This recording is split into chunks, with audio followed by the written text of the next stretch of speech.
আমি তাকে জান্নাতুল মাওয়া দান করব। हर के दारत खौफे हक दर दिल मदाम जन्नतुल मअवा देहद ओ राम काम जुज़बा हक ची ज़े मखाज इंसु जा फजले उ आमस्ते दर जुमला जहा। এরে এলাকার পর্দা নারানের মা বোনেরা, ও যুবকেরা, ও বৃদ্ধ বাবাজিরা, গুনাহ তো জীবনে কম করি নাই, শয়তানের ধোকায় পড়ে গুনাহ করেছি। আজকে আমার এত সম্মান, কিন্তু আমলনামার দিয়ে তাকায় দেখি আমার গুনার কারণে আমি আল্লাহর কাছে বড় আসামি। গুনার কারণে আমার হাত না পাক, আমার চোখ না পাক, আমার জিহ্বা না পাক, অন্তর না পাক। নিজে গুনার থেকেও বাঁচতে পারলাম না, হালকেও বাঁচাইতে পারলাম না। ও আল্লাহর বান্দারা, নিজেও নামাজ পড়েন না, আপনারা হাল সন্তানেরা নামাজ পড়ে না, নিজের কি জবাব দিবেন? আপনার আহালদের ব্যাপারে কি জবাব দিবেন? নিজেও পর্দা করেন না, সন্তানেরও পর্দার দাওয়াত দেন না, আপনি কি জবাব দিবেন? আহালের ব্যাপারে কি জবাব দিবেন? পালানোর কোনো উপায় নাই। এখনো সময় আছে, তওবা করে নেন, আল্লাহর মোহাব্বত নিয়ে চলেন, নবীর আদর্শ মতো চলেন। অতএব এই লাইনে চলতে গেলে আমরা যারা নবীর আদর্শ মানিয়ে চলি, আমরা তো কেউ না খাইয়া মরি নাই, আল্লাহ সম্মানও কমায় দেন নাই। তবে আমি আপনাদেরকে এই কথা বলি না যে আমগো মতো সবাই হুজুর হইয়া যান, তা বলি না। স্কুলে যারা পড়বেন পড়েন, বাধা নাই, ডাক্তার হন, ইঞ্জিনিয়ার হন, তবে কোরআন পড়ে নবীর আদর্শওয়ালা ইঞ্জিনিয়ার হন, ডাক্তার হন। তাবলীগ করেন, ব্যবসা করেন, চাকরি করেন, কোনো বাধা নাই। আপনাকে আমি বাধ্য করে বলবো না কওমি মাদ্রাসায় না পড়লে জাহান্নামে যাবেন। আমি আপনাকে কঠিনভাবে বাধ্য করে বলবো না তাবলীগে না গেলে জাহান্নামে যাবেন। আমি আপনাকে বাধ্য করে বলবো না মাদ্রাসায় না পড়লে জাহান্নামে যাবেন। এটা আপনার ইখতিয়ার, আপনি আল্লাহর মোহাব্বত নিয়ে নবীর তরিকা মেনে চলবেন, এটাই আসল কথা। এখন স্কুলে পড়িয়া কত ছাত্ররা 5 বেলার নামাজ পড়ে নাই, কলেজে পড়ে নামাজ পড়ে, অভাব নাই। আজকে দেখেন এই জমিনে আমাদের চোখের সামনে বহু যুবক কৃষি কাজ করে, নামাজ ছাড়ে না। মনটারে প্রশ্ন করো, যুবক বাবা তুমি কেন পারবা না? কোরআনটা কি মিথ্যা মনে করছো রে বাবা? আল্লাহর নবীর কথা মিথ্যা মনে করেছো? আজকে যদি আল্লাহ না করুন মরিয়া যাও, তুমি যে বেশি দিন হায়াত পাবা কিন্তু গ্যারান্টি নাই। ইদানিং কালে যত মরণের খবর দেখি, অধিকাংশ যুবকদের মরণের লাশ পানির নিচে, গাড়ির নিচে, ঘরের বিছনায় মরিয়া রইছে ঘুমের মধ্যে, যুবক আর যুবক। কয়দিন আর বাঁচবারে বাবা? স্কুলে পড়ো, কলেজে পড়ো, চাকরি করো, ব্যবসা করো, মা বাবার দোয়া ছাড়া আগাইতে পারবা না। মা বাবার সাথে যদি বান্দা তুমি অপরাধ করো, তাড়াতাড়ি ক্ষমা চাও। আলেম ওলামাদের বিরোধিতা না করে পরামর্শ নিয়ে চলো, 5 বেলার নামাজ পড়ো, মানুষের সাথে খারাপ আচরণ করিও না, শিক্ষকের দোয়া নিয়ে চলো, বেয়াদবি করবা না, আল্লাহর মোহাব্বত নিয়ে চলো। পেছনের গুনাহ কেউ জানে না, আমার আল্লাহ জানেন। আল্লাহ বলেন তওবা যদি করতে পারো, আমি জীবনের সব গুনাহ মুহূর্তের মধ্যে মাফ করিয়া দিব। যারা তওবার নিয়ত করতে পারবা, ও আল্লাহর বান্দা মনেরে বুঝাও, তোমার আমার মতো যুবক হইয়া স্কুল কলেজে পড়িয়াও যদি নামাজ পড়ে, তুমি আমি কেন পারবো না? তোমার আমার মতো যুবক যদি কৃষি কাজ করে নামাজ পড়ে, আমরা কেন পারবো না? তোমার আমার মতো যুবক ব্যবসা চাকরি করে, র্যাব, আর্মি, পুলিশ, বিডিআর, 5 বেলার নামাজ পড়তে পারলে তুমি আমি কেন পারবো না? আল্লাহর কাছে তওবা করে নাও, মা বাবার সাথে আর কোনোদিন বেয়াদবি করবা না, ওলামায়ে কেরামের বিরোধিতা করবা না, নবীর তরিকা মেনে চলবা, 5 ওয়াক্ত নামাজ পড়বা, জবানকে কন্ট্রোল করবা, মুরব্বিদের দোয়া নিয়ে সামনে আগাইবা, নবীর তরিকা মেনে চলবা। তওবা করার মতো যদি কারো অন্তরে নিয়ত হয়, আমি বলবো আল্লাহর মোহাব্বত যদি থাকে, 2টো হাত আমার আল্লাহকে দেখায় দাও। আয় আল্লাহ হাতগুলো কবুল করে নেন, তওবা কবুল করে নেন। আয় আল্লাহ তওবার উপরে আমাদের মজবুত হইয়া চলার তৌফিক দান করেন। আয় আল্লাহ আপনার এই গোলামেরা খানা নাই, কত কষ্ট করে এখানে আসছেন, আপনার মোহাব্বতে আসছেন। আমার কলিজার একটা যুবকেরও খালি ফিরাইয়া দিয়েন না।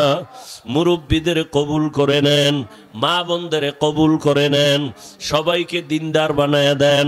আয় আল্লাহ তওবার উপরে মরণ পর্যন্ত মজবুত হইয়া, মা বাবার দোয়া নিয়া, উলামায়ে কেরামের পরামর্শ নিয়া, নবীজির সুন্নাত অনুযায়ী চলার তৌফিক দান করেন, আমিন। নামাজ লাগবে নি যুবকেরা? কয় ওয়াক্ত? সপ্তাহে কয় দিন? একদিন না প্রতিদিন? ছেড়ে দেওয়ার সুযোগ আছে তো? বলো, সবাই বলো। যদি বলো নাই, ফেরেশতা কিন্তু লিখে বলছে। তুমি বলো নামাজ ছাড়ার সুযোগ নাই, এর পরেও যদি নামাজ না পড়ো শাস্তি হবে অনেক কঠিন। আর যদি তওবা করো, গুনাহ করতে তোমার সময় লাগছে 20 বছর, আল্লাহ তোমাকে তওবার কারণে মাফ করতে 1 সেকেন্ডও লাগবে না। অতএব আজকে থেকে নামাজ পড়বো তো ইনশাআল্লাহ। আল্লাহ সবাইকে তৌফিক দান করেন। দোয়া করব, এর আগে আপনাদের কাছে একটু ব্যাগ নিয়ে যাবে মাদ্রাসার জন্য। বিসমিল্লাহ বলে পকেটে হাত দিয়া নগদ 10, 20, 50, 100 যা পারেন একটু সবাই হরকত করেন, পকেটে হাত দেন সবাই। দায়িত্বশীলরা নেমে যান, ভলান্টিয়ারের দায়িত্বে যারা নেমে যান। নাই খবর নেই। আলা আলি মুহাম্মদ কামা বারাকতা আলা ইব্রাহিম ওয়া আলা আলি ইব্রাহিম ইন্নাকা হামিদুম মাজিদ। ভাই দোয়াটা করেই যান। কষ্ট করে আসছেন, দোয়াটা না করে যাবেন? 2 মিনিট বসেন আর সবাই একটু পকেটে হাত দেন, যারা আপনাদের কাছে যাচ্ছে কম বেশি দান করেন। আর আপনারা ওই হেলিকপ্টারের কাছে যাইতে গিয়া মানুষের ফসলের উপরে পাও রেখে নষ্ট করবেন না। সওয়াব কামাই করতে এসে গুনাহ কামাই করবেন না, কারো ফসলের ক্ষতি করবেন না, সাবধান। আর আমার সাথে সাক্ষাতের জন্য কেউ সামনেও দাঁড়াবেন না, পিছনেও থাকবেন না, আমার কোনো গার্ড লাগবে না। ভলান্টিয়ার আলারাও নিরাপদে আপনারা ওই রাস্তা দিয়ে হেঁটে যাবেন।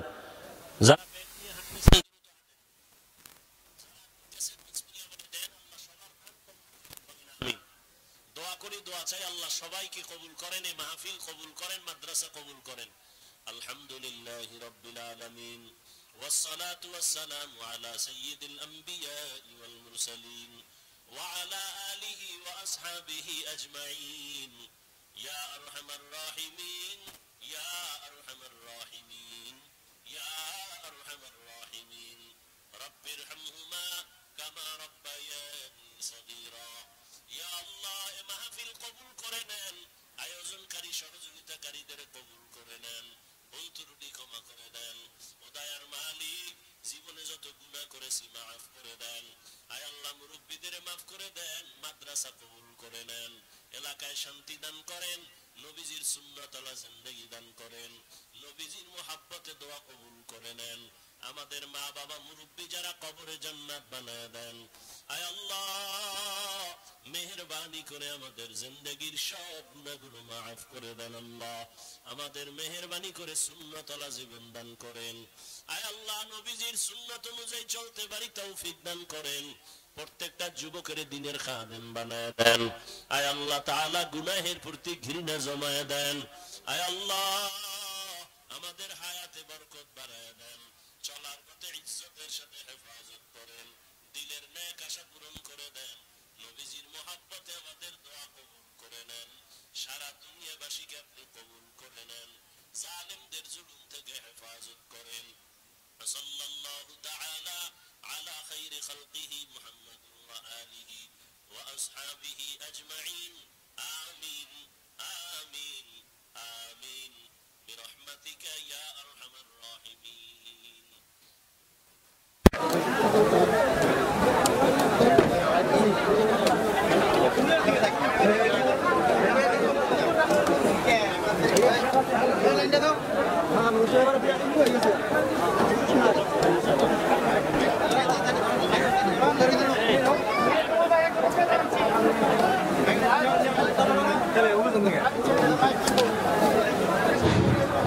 সম্মানিত মুসলমান ভাইরা, একটি বিশেষ ঘোষণা শুনে আগামী 28 ও 29 এবং 1 মার্চ 3 দিন ব্যাপী বিশ্বের তৃতীয় বৃহত্তম জমায়েত চরমোনাইয়ের বার্ষিক মাহফিল আগামী 28, 29 ফেব্রুয়ারি ও